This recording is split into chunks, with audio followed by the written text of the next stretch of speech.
Newspaper सुबह नहीं पढ़ना है, पढ़ना है। नेता नहीं बनना है, इसका इस्तेमाल करना है।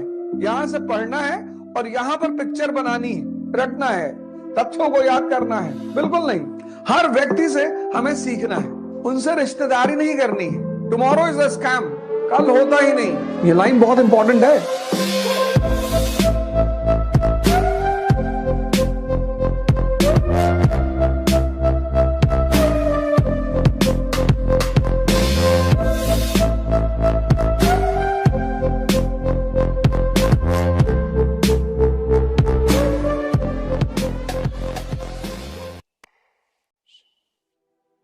सबको 5 बजे मेरे साथ उठना है। सुबह 5 बजे उठकर सबसे पहला काम यह करना है कि आपको अपनी डायरी मेंटेन करनी है,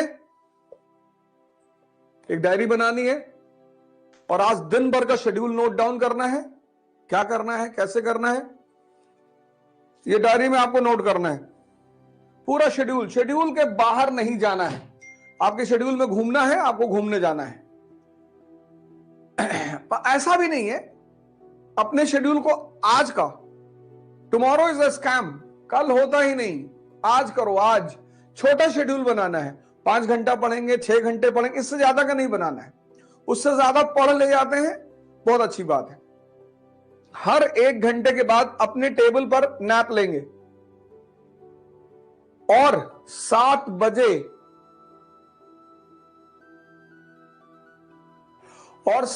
क्लास खत्म होगी।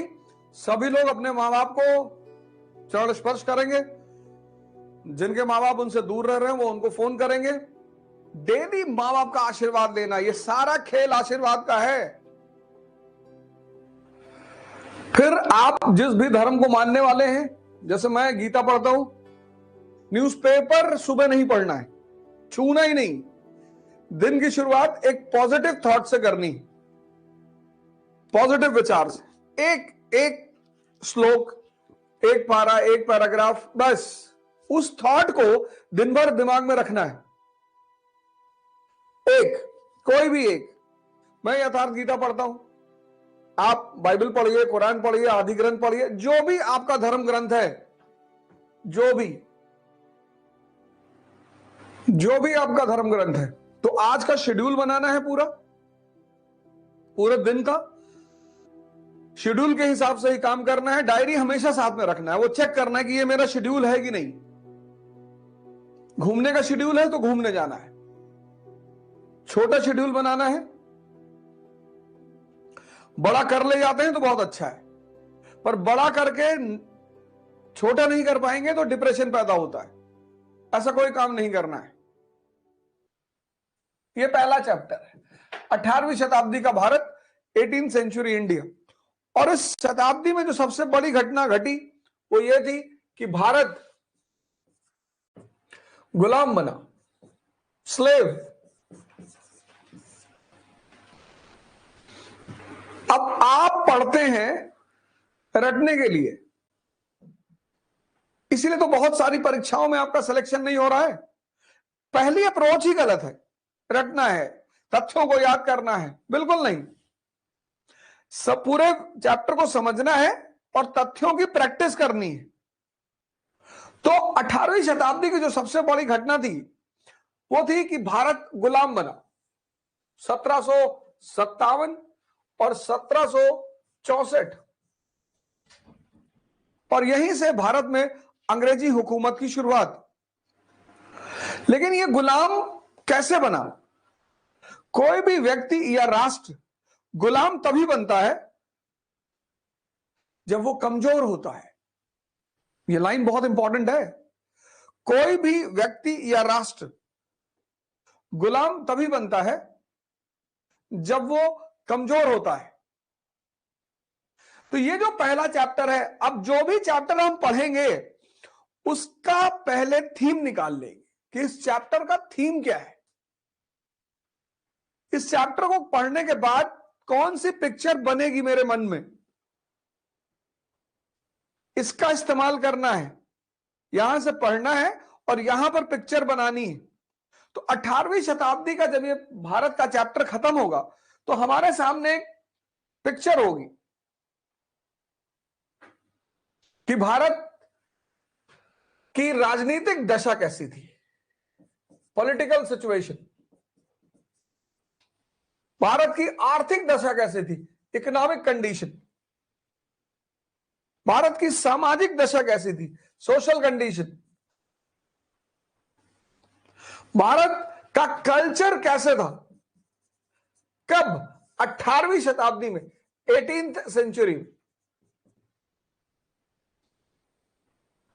कोई भी राष्ट्र गुलाम कब बनेगा, जब वो कमजोर होगा। तो अब 18वीं शताब्दी में भारत जब गुलाम बना, इसका मतलब भारत कमजोर रहा होगा। किस फ्रंट पे, राजनीतिक फ्रंट पे, आर्थिक फ्रंट पे, सामाजिक फ्रंट पे और सांस्कृतिक फ्रंट पे। बस इसी पिक्चर को इस चैप्टर के अंत तक बनाना है। पहली हेडिंग, मुगल साम्राज्य का पतन, डिक्लाइन ऑफ मुगल्स। ये बड़ी घटना रही 18वीं शताब्दी की राजनीति में, डिक्लाइन ऑफ मुगल्स, मुगल साम्राज्य का पतन, ये पहली हेडिंग है। अब 1707 1707 औरंगजेब की डेथ। बड़े सारे इतिहासकार यहीं से आधुनिक युग की शुरुआत मानते हैं। वो खैर चर्चा का विषय, उस पर हम चर्चा करेंगे ही करेंगे। तो 1707 में औरंगजेब की डेथ हुई, और जब औरंगजेब की डेथ हुई तो एम्पायर जो था, साम्राज्य, उसकी यूनिटी यानी एकता और स्टेबिलिटी यानी स्थिरता, दोनों ही हिल चुकी थी। ये पहली बात समझने लायक है कि 1707 यानी 18वीं शताब्दी की शुरुआत में जब औरंगजेब की डेथ हुई तो साम्राज्य की एकता और स्थिरता दोनों ही हिल चुकी थी। क्यों हिली? उसकी पॉलिसीज की वजह से। उसकी बड़ी सारी नीतियां ऐसी रही जिसने साम्राज्य की एकता और स्थिरता को हिला दिया। अब एक बात और याद रखना है, पढ़ना है, नेता नहीं बनना है। हमारे लिए इतिहास में जितने भी व्यक्ति हैं वो कैरेक्टर हैं, उनसे रिश्तेदारी नहीं करनी है। उन्हें आदर्श बना सकते हैं, अगर उनसे कुछ सीखना है तो उनको आदर्श बना सकते हैं। भगत सिंह को आदर्श बना सकते हैं, गांधी को आदर्श बना सकते हैं, कलाम साहब को आदर्श बना सकते हैं, अंबेडकर को आदर्श बना सकते हैं, विवेकानंद को आदर्श बना सकते हैं, पर किसी भी व्यक्ति को आदर्श, आदर्श मतलब होता है किसी के पथ पर चलना, उसके लिए झगड़ा नहीं करना। आप अंबेडकर के पथ पर चलोगे तो आप अंबेडकर जैसे महान हो जाओगे। आप विवेकानंद के पथ पर चलोगे तो आप विवेकानंद जैसे महान हो जाओगे।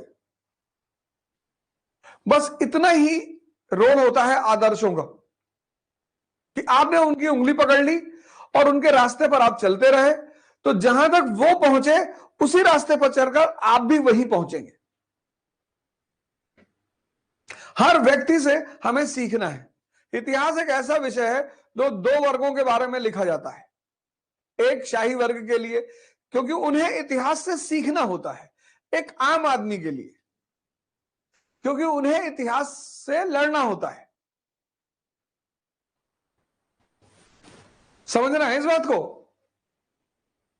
तो औरंगजेब हो सकता है कुछ मुसलमानों के लिए मुसलमान हो, आपके लिए नहीं है, आपके लिए शासक है। बहुत सारे हमारे मुसलमान भाई भावुक हो जाते हैं कि भैया बहुत अच्छा आदमी था, अब बहुत अच्छा था, एक बार ऐसे उंगली डाल के छेद कर दिया था आसमान में। और बहुत सारे हिंदू भाई हैं जो उससे नाराज हो जाते हैं, ये सर बहुत बहुत उसने सर सब मंदिर तोड़ डाला सर उसने। हाँ तो किसका विनाश किया? अपना ही तो किया। ये देखो,